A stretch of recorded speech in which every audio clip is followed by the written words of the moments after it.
तो चले देखें, देखो जरा ग्रुप पे क्या भेजा है। बिजनेस स्टडीज के मार्क्स देखेंगे कितने हैं। हकीकत है ये? हाँ हाँ।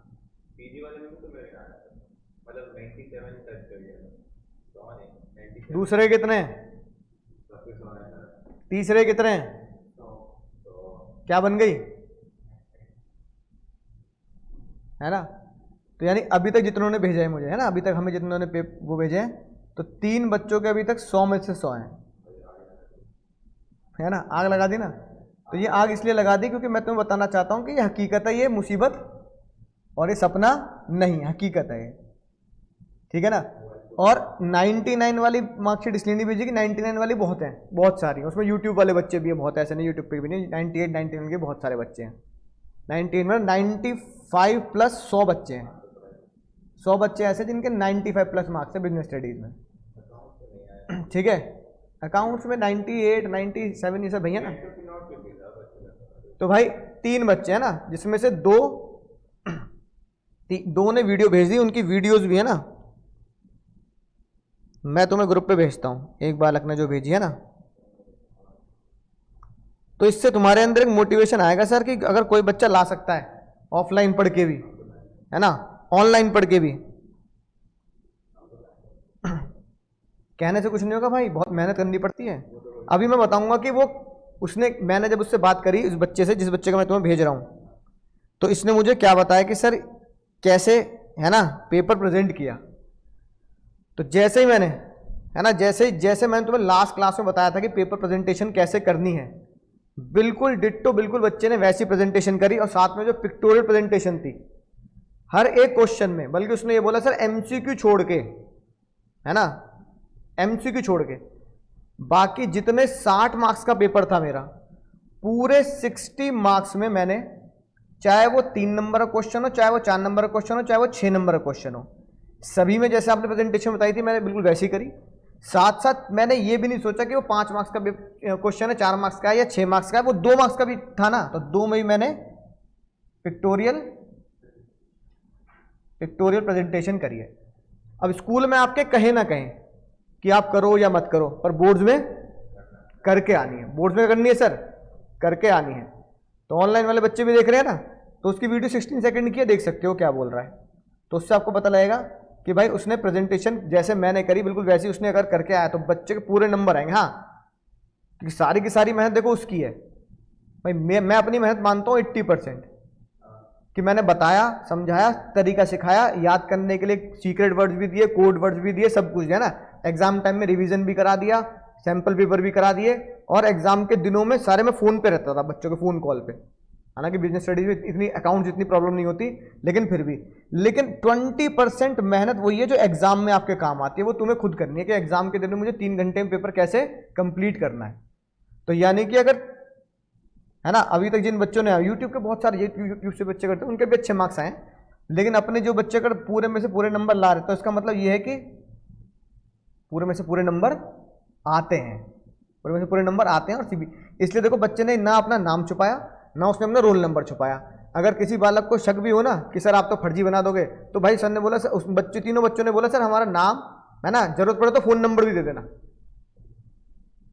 है ना, कि कोई आपसे कहे कि भाई, तो और नाम और सब लिखा है, साइट पे जाओ डाउनलोड कर लो, मार्कशीट बिल्कुल आपको सीबीएसई की साइट से ओरिजिनल मिलेगी। फोन नंबर भी चाहिएगा तो फोन नंबर भी आपको उस बच्चे का मिल जाएगा जिसकी मैंने वीडियो आपको दी है, वरदान, है ना।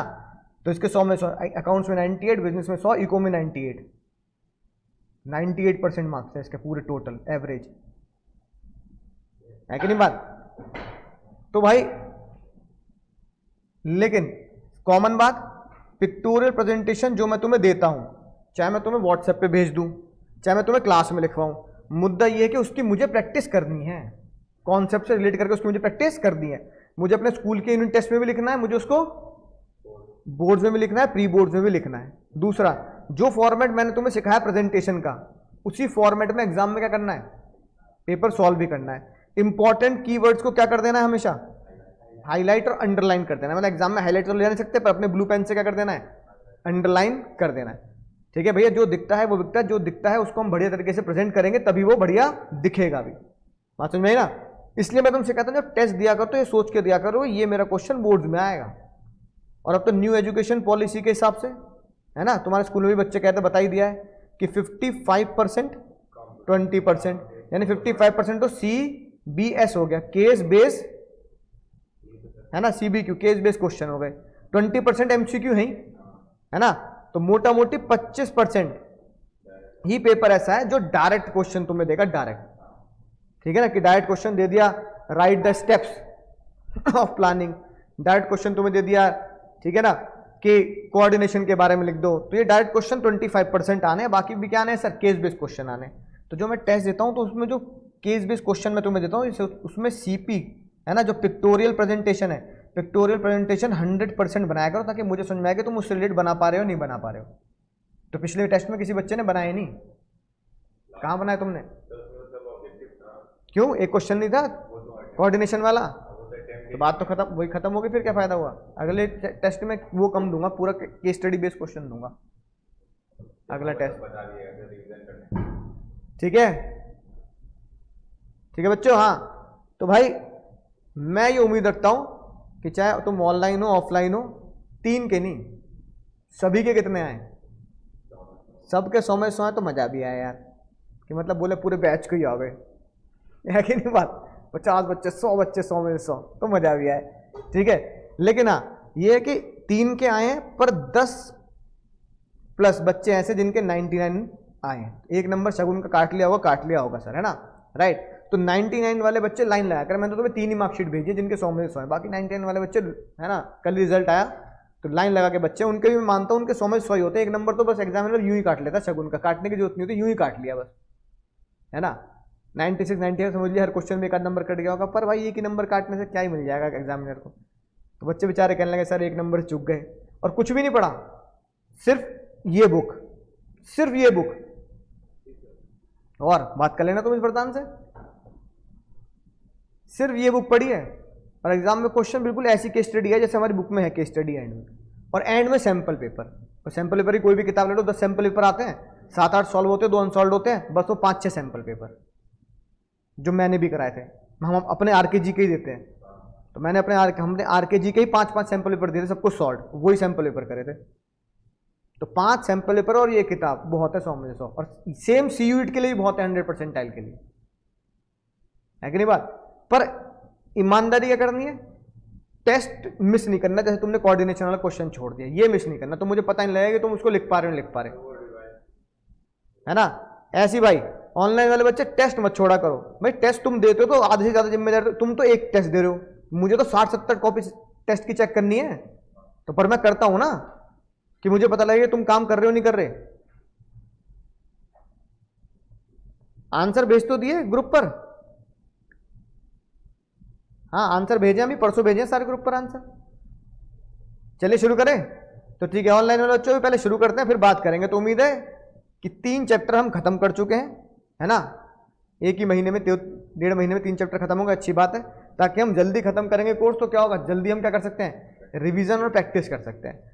तो आज चैप्टर का अंतिम पड़ाव आता है, आज इस चैप्टर का अंतिम पड़ाव आता है, और जो बहुत ही आसान है, याद करो, या तो तुम क्या ही करोगे, 2016 में, है ना, शाम 8 बजे 8 नवंबर को मोदी जी माइयो मैनो ऐसे करके उन्होंने एक बात बोल दी, आज रात 12 बजे से 500 के 1000 के नोट लीगल टेंडर नहीं रहेंगे। उन्होंने एक वर्ड का यूज किया, लीगल टेंडर। किस वर्ड का यूज किया, लीगल टेंडर नहीं रहेंगे। What does legal tender means, यानी कि कानूनी तौर पर ये जो नोट होंगे ये टेंडर बोले तो लेन देन के काबिल नहीं रहेंगे। यानी कि आप इन नोटों से, यानी कि आप इन करेंसी से क्या नहीं कर सकते, सामान खरीद बेच नहीं सकते, एक्सेप्ट फ्यू केसेस फॉर 2 और 3 मंथ। जैसे पेट्रोल पंप पे आप जाके पेट्रोल भर सकते हैं, हॉस्पिटल में चल सकता है, इन जगहों पर थोड़ी छोटी मोटी जगह पर छोड़कर बाकी आप इसको लेन देन नहीं कर सकते कि दुकान पे जाओगे और क्या करोगे। रीजन बीइंग, 2 लार्जेस्ट हमारे देश की सबसे बड़ी करेंसी, एक 500 की और 1000 की, क्या कर दी गई सर, डिमोनेटाइज कर दी गई। पुराना 500 का नोट देखा तुमने, हैगा, मेरे पास भी है, हाँ मेरे पास भी है, ठीक है। राइट, लीगल टेंडर नहीं रहे। इससे पता क्या हो, सुनेंगे ध्यान से, इससे 86% मनी क्या हो गई, इनवैलिड हो गई।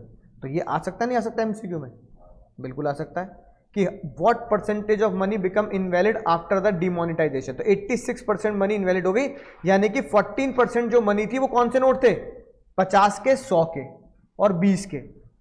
मतलब 50 के, 100 के, 20 के नोट हमारी इंडियन सरकार कम क्यों प्रिंट करती है, क्योंकि 20-20 के इतने ज्यादा प्रिंटिंग कॉस्ट आ जाएगी कि वो होती करेंसी कम है। मान लो 1 रुपए के नोट छाप दो, फायदा क्या है? तुमने कभी देखे 1 के नोट आजकल? लेकिन पहले जमाने में होते थे, लेकिन अब तो प्रिंट क्यों नहीं होते? रीजन भी इतनी तो तुम प्रिंट कर दो कि वैल्यू नोट की है नहीं, है ना। अब मैं तुम्हें कह दूं 10,000 रुपए चाहिए, एक एक गड्डी, तुम मुझे 1 रुपए गड्डी दे दो, अब तो ऐसे ढेर लग जाएगा, है कि नहीं बात? इससे बढ़िया तुम मुझे क्या करो, 500 की गड्डी दे तो मैं जेब में तो आ जाएगी। ये चक्कर होता है। तो carry off the currency note की डिफिकल्टी की वजह से हायर नोट ज्यादा छापे जाते हैं और लोअर वैल्यू के नोट कम छापे जाते हैं, इसलिए 86% करेंसी बेकार हो गई हमारे इंडिया में। इन अदर वर्ड्स, है ना, restriction were placed on the convertibility of domestic money and bank deposit. तो डोमेस्टिक मनी बैंक डिपॉजिट क्या आने लगे सर, बढ़ने लगे। अब फिर पूछा गया, अब अगला सवाल ये आता है, क्या जरूरत थी, मतलब क्या जरूरत थी नोटबंदी करने की, यानी कि करेंसी नोट को बैन करने की जरूरत क्या थी? एम क्या है सर, करप्शन रोकना। अब मुझे समझ में नहीं आती बात कि करप्शन कैसे रोकेगा बैन करने से, हैं? पता नहीं तुम्हें? तो अच्छा पहले मुझे बताओ कि ब्लैक मनी क्या होता है, ये वर्ड लिखा ना, ब्लैक मनी क्या होता है? वो देखिए पिक्चर शिवाजी द बॉस, देखिए शिवाजी द बॉस, उसमें से अच्छे समझाया उसने, है ना। अब एक आदमी उससे पूछता भाई ये ब्लैक मनी क्या होता है, काला होता है क्या, काला पेंट होता है? वो कहता नहीं भाई काला पेंट नहीं होता। तो उसमें शिवाजी द बॉस रजनीकांत जो होता है वो कहता है कि भाई ब्लैक मनी की इतनी आसान डेफिनेशन है, लोग उसे समझते नहीं। जिस इनकम पर, इनकम सिर्फ 3 शब्दों की डेफिनेशन है ब्लैक मनी की, इनकम नॉट टैक्स। जिस भी इनकम पर आपने टैक्स नहीं दिया वो काला धन है, और जिस इनकम पर आपने टैक्स दे दिया वो व्हाइट मनी है। यानी कि जिस भी इनकम पर आपने हमारी सरकार को अपना उसका शेयर नहीं दिया तो वो क्या बन जाएगी, ब्लैक मनी बन जाएगी। अब ब्लैक मनी को स्टोर कैसे किया जाता है? अब जैसे सिंपल सी बात देखो, मैं तुम्हें बताऊं, मैंने तुमसे बोला कि भाई मुझे ना बिजनेस स्टडीज की फीस दे दो, ऑनलाइन वालों से बोला, मैंने सबको बोला कि मुझे ना ऑनलाइन फीस मत देना। क्या देना? रोकड़ा बाबू, रोकड़ा, कैश। अब मान लो भाई तुमने 10,000 रुपए, तुमने 10,000 रुपए दे, बाकी बच्चों ने भी 10,000 रुपए दे, मान लो 10 बच्चे थे, 10,000 रुपए मुझे दे दिए, मेरी जेब में कितने आ गए? 1 लाख आ गए, आगे नहीं आ गए? अब 1 लाख रुपए मेरे घर में कैश पड़ा है, कितने रुपए पड़ा है? कैश। अगर 1 लाख रुपए मेरे घर में कैश पड़ा है और मैं इसे आईफोन ले आऊं, मैं दुकानदार वाले को बोल रहा हूँ कैश लेना, तुझे क्या दिक्कत है? दुकानदार वाला हाँ जी मैं कैश ले लूंगा। अब आईफोन ले आऊं, तो इस 1 लाख रुपए पर क्या मैंने सरकार को शेयर दिया? सरकार में बैठी हमारी फाइनेंस मिनिस्टर, कौन, सीतारमन फाइनेंस मिनिस्टर है ना, तो भाई क्या मैंने सरकार को शेयर दिया? तो वो मेरा क्या माना जाएगा? Black money. क्या माना जाएगा? Black money. ऐसे ही मेरे घर में 1 लाख रुपए पड़े तुमसे लेके, है ना, जो बड़े बड़े बिल्डर होते हैं जो लाखों करोड़ों की डील कर रहे हैं। अब किसी के घर में मान लो अगर 1 करोड़ रुपए पड़ा हो, मान लो मैंने पढ़ाया, सभी बच्चों से फीस ले ली और कई सालों में मैंने 1 करोड़ रुपए इकट्ठे कर लिए, घर में पड़े मेरे। तो देखा ना शिवाजी द बॉस में, वो ईंटों में से निकलते हैं, वहां से निकलते हैं। तो भाई ये बताओ लोग अपने घरों में, दीवारों के अंदर, इनमें पैसा दबाते क्यों हैं? क्योंकि वो उस पर टैक्स नहीं देना चाहते। और हमारे देश में जो मेजर टैक्स है वो होता है 30%। कितना होता है? मतलब मैंने 1 लाख रुपए कमाए हैं तो भाई साहब मुझसे मेरी भारतीय सरकार बोल रही है देख 30% मेरा, 70% तेरा। 30% मतलब 30,000 उसके। और अब मेरे को दर्द पता है क्या है? मैं पढ़ा रहा हूं बच्चों को, मैं मेहनत कर रहा हूं बच्चों के साथ, बच्चे मुझे फीस दे रहे हैं, 30,000 में तुम्हें क्यों दे दूं भाई? तो मतलब 10 में से 3 बच्चों की फीस तो तुम खा जाओगे। बस ये दर्द है जो मुझे क्या नहीं करने देता, पैसा बैंक में नहीं डालने देता। मैं कहता हूं इस दर्द को बचाने के लिए तुम मुझे कैश दे दो, क्योंकि बैंक में डालेंगे तो ट्रेसेबल हो जाता है। क्या हो जाता है? ट्रेसेबल। बैंक में तो देखो हमारी भारतीय सरकार हमारे बैंक के खाते को क्या कर सकती है? ट्रेस भी कर सकती है, देख भी सकती है, पकड़ भी सकती है, सीज भी कर सकती है। कर सकती नहीं कर सकती? राइट। लेकिन मैं बैंक में पैसे ही ना हो तो तुम क्या कर लोगे?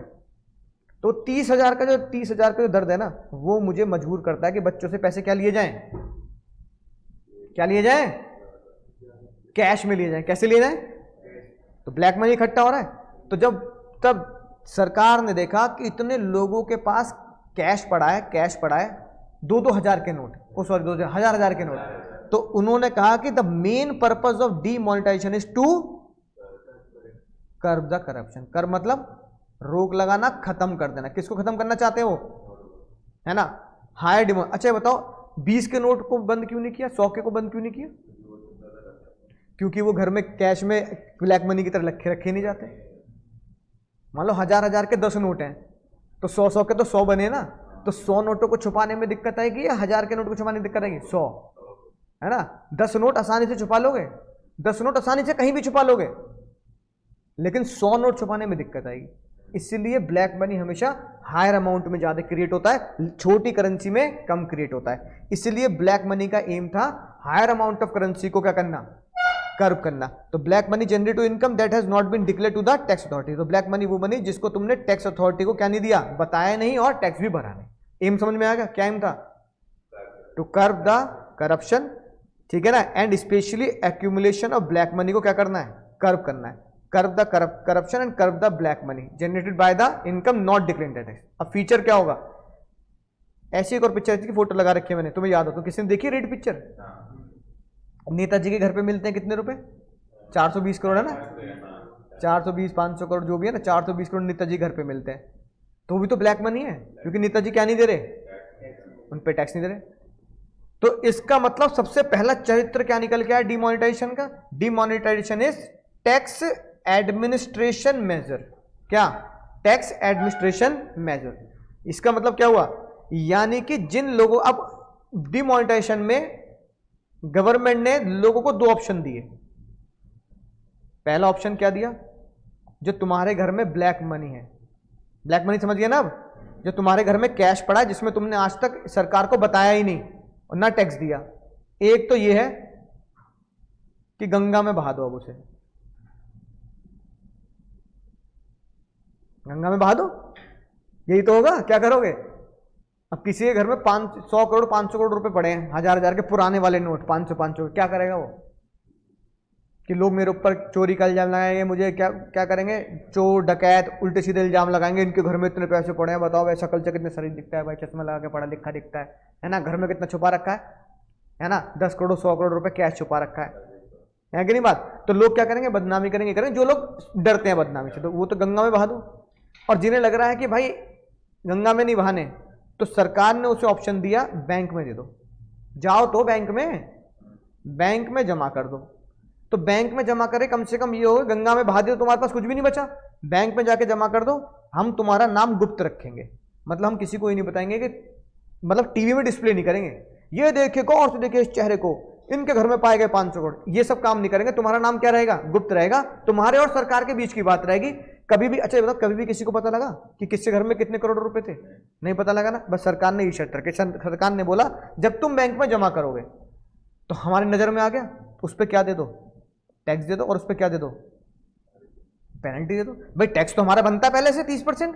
अब किसी घर में 100 करोड़ रुपए मिले तो भाई 30 करोड़ तो बनता है, और साथ में क्या दे दो, मान लो 20 करोड़ की पेनल्टी भर दो। अभी कितने बचे, 50 करोड़ तो है, तो 50 करोड़ की बातचीत करके दे देंगे, चल देख लेंगे तूने कितने ईमानदारी से कमाए कितने नहीं कमाए, है ना।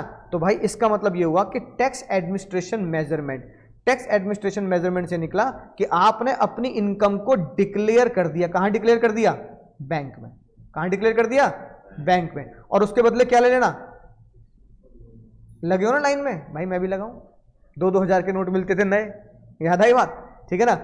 और but those with black money had declare there unaccounted wealth पे टैक्सेस एंड, और जिन्होंने कहा कि भाई ये तो हमारी हैसियत से भी ज्यादा पैसे हैं, तो उनसे क्या ले लिएगा, पेनल्टी और टैक्स ले लिएगा।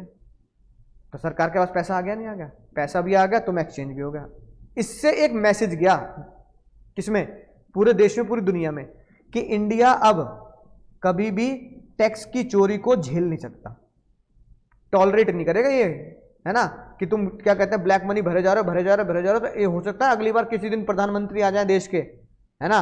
मान लो ये 2016 की बात थी, आज कोई भी साल चल रहा हो, तो अगले 10 साल बाद प्रधानमंत्री फिर भी आ सकते हैं, और क्या बोल सकते हैं कि आज 12 बजे से, तो बताओ 2000 के नोटबंदी कर दी, नहीं कर दी, 2000 के हो गए, नहीं हो गए। और 2000 के क्यों नोट बंद करें, तो लोग ने 2000 रुपए की ब्लैक मनी करनी शुरू कर दी, तो है ना। तो प्रधानमंत्री जी ने क्या बोला, आज 12 बजे से 2000 के नोट बंद, 2000 के नोट बंद हो गए। अगली बात, जो तुम्हारे घर में पैसे पड़े थे 500 के पुराने नोट, जो मम्मी के पास भी पड़े थे, मम्मी के चीनी के डब्बे में, मम्मी के चावल के डब्बे में, मम्मी के पूजा घर में, है ना, पड़े होते नहीं, पड़े होते वैसे, ठीक है, गद्दे के अंदर मम्मी के ना, तो मम्मी ये चीनी और खट्टे मीठे नोट बना के रखती है ना, चीनी के डब्बे में, नमक के डब्बे में, अब मम्मी को निकालने पड़े, और निकाल के क्या करेंगी मम्मी? गंगा में बहाएंगी। तो मम्मी की ब्लैक मनी थोड़ी है, मम्मी की तो मेहनत की कमाई है, मतलब अपनी सेविंग है। तो मम्मी के वो जो चीनी के डब्बे में नोट थे ना, अब वो चैनलाइज कहाँ हो गए? सेविंग में हो गए। सेविंग में हो गए मतलब अब वो कहाँ चले गए? बैंक में। अब बैंक उसे क्या देगा? मम्मी को क्या देगा? इंटरेस्ट देगा। तो वो सेविंग हो गई नहीं होगी मम्मी की, अब वो मम्मी की लीगल सेविंग हो गई, है ना, राइट। और इससे फायदा क्या हुआ? अब वो हमारी इकोनॉमी में तो फ्लो हो गए, है ना। तो गवर्नमेंट क्या कहने लगी? भैया पैसा डाल के नई नई स्कीम में पैसा डालो, है ना, म्यूचुअल फंड में डालो, राइट। तो उससे क्या हुआ?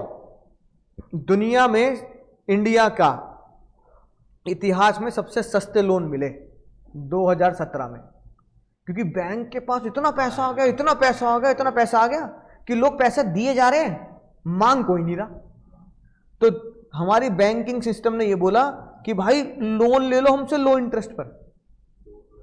मतलब जो आज कार लोन 10% 11% का है ना, जब 5-5 6-6% में मिल रहा था, वो कह रहा भाई अब पैसा, डिमांड सप्लाई इतनी ज्यादा है बैंक के पास नोटों की कि डिमांड है ही नहीं। अब डिमांड नहीं है तो डिमांड कैसे क्रिएट करें? ब्याज कम करके। तो लोगों को लगा यार सस्ता ब्याज मिल रहा है, चल ले यार 5-6% में क्या दिक्कत है। इतना ज्यादा पैसा बैंक में आ गया, लोग रोज लाइन में लेकर बैंक में जमा कर रहे हैं। तो हमारी इकोनॉमी में क्या फर्क पड़ा? एक तो आपकी जो सेविंग है वो चैनलाइज हो गई, चैनलाइज मतलब लीगल सिस्टम में चलेगी, बैंक में चलेगी, इकोनॉमी में फ्लो होगी, जीडीपी में पैसा बढ़ गया और ब्याज कम हो गया, फायदा हो गया। लोगों को क्या फायदा हुआ? सस्ता लोन मिल रहा है। अगली बात जो सबसे भयंकर तरीके से फैलाई गई, और वो आज भी तुम काम, आइए बताओ, आज तुम्हें 10 रुपए की चाय पीनी हो, है ना, 5 रुपए का तुम्हें पेन भी खरीदना हो, क्या दुकान वाला तुम्हें कह देगा कि ऑनलाइन मत दे? क्या बोल देगा? दे दे भाई, स्कैन कर ले, कोड दे दे, 5 रुपए दे दे। यानी आज तुम 5 रुपए भी ऑनलाइन दे रहे हो, 5 रुपए भी। 10 रुपए की दुकान वाला चलो फिर भी कुछ पढ़ा लिखा बिजनेसमैन हो गया, 10 रुपए की बेचारा जो टपरी पे चाय बना रहा है, डॉली चाय वाला, ऐसे करके झूठा करके दूध डाल रहा है कि नहीं? है ना? अब तो वो बिल गेट्स हो गया, खैर ठीक है। अब बताओ उसमें डॉली चाय वाले को तुम 10 रुपए की चाय दे रहे हो, तो भी वो क्या कह रहा है? ऑनलाइन दे दे, कोई दिक्कत नहीं। इसका मतलब डीमोनेटाइजेशन सबसे भयंकर इफेक्ट क्या पड़ा? Cashless economy. यानी कि चाय वाले से लेकर धोबी तक क्या हो रहा है सर? सब अपना पेटीएम वगैरह और स्कैन सिस्टम वगैरह इस्तेमाल कर रहे हैं। यानी कि India is the top most company, यानी India is the first top company जिसमें सबसे ज्यादा क्या होती है? डिजिटल पेमेंट्स होती हैं। अमेरिका कनाडा में भी इतनी नहीं होती जितनी इंडिया में होती हैं। तो क्या हुआ सर? डिजिटल ट्रांजेक्शन बढ़ गई नहीं बढ़ गई? पॉइंट ऑफ पीओएस मशीन समझते हो? ये वाली मशीन, कार्ड लगाया पेमेंट कर दी, है ना, राइट। तो फाइनेंशियल सिस्टम और टैक्स क्या हुआ? इससे इंक्रीज हो गया हमारे, है ना, कैश इकोनॉमी। और टैक्स की चोरी, इवेजन का मतलब होता है चोरी, तो टैक्स की चोरी क्या हुई सर? कम भी हो गई, कि होगी? तो कितने निकल के आए बात? 4, ठीक है। टैक्स एडमिनिस्ट्रेशन मेजर, टैक्स की चोरी टॉलरेट नहीं होगी, चैनलाइज सेविंग और कैशलेस इकोनॉमी। अब अगला टॉपिक आता है आखिरी, what is the impact of demonetisation? असर क्या हुआ? पहले बताओ, क्या कैश ट्रांजैक्शन कम हुई कि नहीं हुई? और कौन सी ट्रांजैक्शन बढ़ी? यानी कि कैश ट्रांजैक्शन कम हुई और डिजिटल ट्रांजैक्शन बढ़ गई। बैंक के डिपॉजिट बढ़े नहीं बढ़े?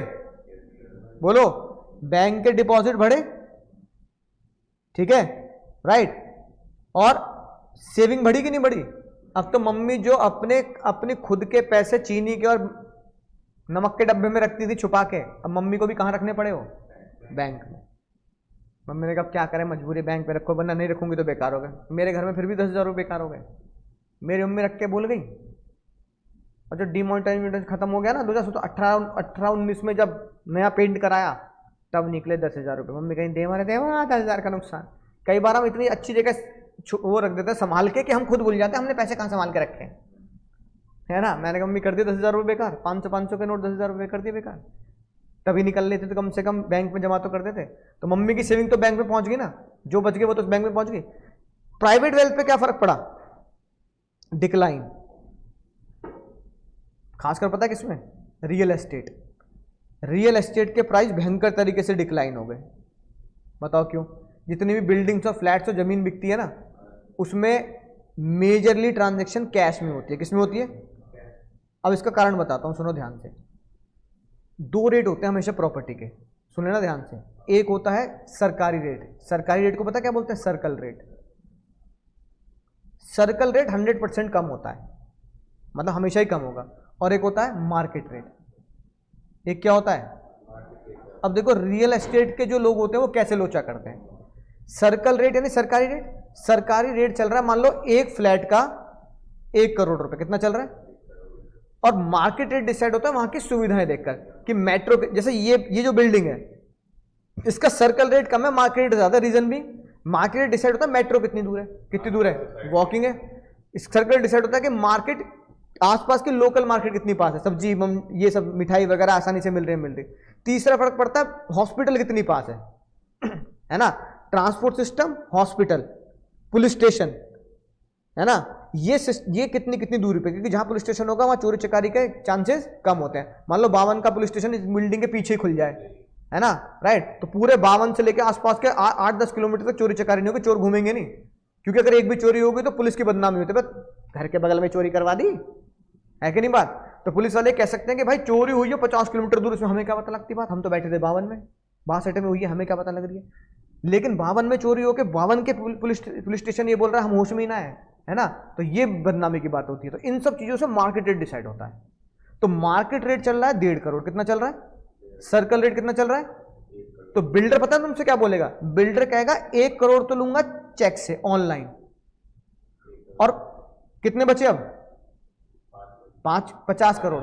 और बिल्डर कहेगा 50 करोड़ रुपए क्या दे, हाँ 50 लाख रुपए क्या दे, 50 लाख कैश दे, ऐसे 1.5 करोड़ पूरे करूंगा।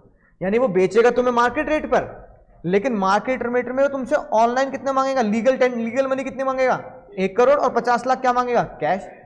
अब जब कैश ही मेरे घर पे नहीं पड़ा, क्योंकि सारा का सारा कैश मुझे कहां जमा कर देना है, बैंक में या गंगा में बहा दो या बैंक में जमा कर दो। अब जब कैश ही नहीं पड़ा, है ना, तो बिल्डर की बिल्डिंग्स बिकनी बंद हो गई, क्योंकि वो तो ऐसे कमाते थे। अब 1.5 करोड़ की चीज, है ना, जो 50 लाख का झोलझाल कर दिया करता था, वो झोलझाल ही बंद हो गया। और जो 50 लाख रुपए क्या दे सकता था कैश में, उसके घर में कैश ही नहीं है। इसकी वजह से क्या हुआ, रियल एस्टेट के प्राइस, तुमने देखा होगा रियल एस्टेट के बाद 2016 से अब, कोरोना के बाद तो फिर और भी बुरी हालत हो गई। बहुत मिलती थी, सस्ते जमीन मिलती थी, वो तो अब बढ़े हैं कोरोना के बाद के, जब हालात ठीक हो गए हैं। तो वरना ये समझ लो रियल एस्टेट की हालत, रियल एस्टेट मार्केट के जो शेयर मार्केट के प्राइस थे वो भी लूटे पड़े थे। 16 से लेकर रियल एस्टेट बेकार, फिर कोरोना में बेकार, कोई खरीद ही नहीं पा रहा बेचारा, कह रहा हम पे खाने पीने के पैसे ना है कोरोना में, हैं हम क्या बिल्डिंग खरीद लें, जमीन खरीद लें इतनी महंगी। तो लोगों ने क्या किया, खरीदना बंद कर दिया। कई लोगों ने अपने मकान लॉस में बेचे जो इन्वेस्टमेंट करना चाहते थे, है कि नहीं बात। अगला, पब्लिक सेक्टर वेल्थ पे कोई फर्क पड़ा, काचू नहीं बाबू। पब्लिक सेक्टर वेल्थ जैसे रेलवे को डिमोनेटाइजेशन फर्क पड़ा, रेलवे कह रहा भाई हम तो पहले भी जैसे चल रहे, हम तो भी ऐसे चल रहे, हमें क्या फर्क पड़ रहा है। जो सरकारी हॉस्पिटल होते हैं उन पर कोई फर्क पड़ा, सरकारी स्कूल पे कोई फर्क पड़ा। अब डिमोनेटाइजेशन हो ना हो, रेलवे वैसे की वैसी चल रही है ना, सरकारी विभाग वैसे के वैसे चल रहे, तो पब्लिक सेक्टर वेल्थ पर डिमोनेटाइजेशन कोई फर्क नहीं पड़ा।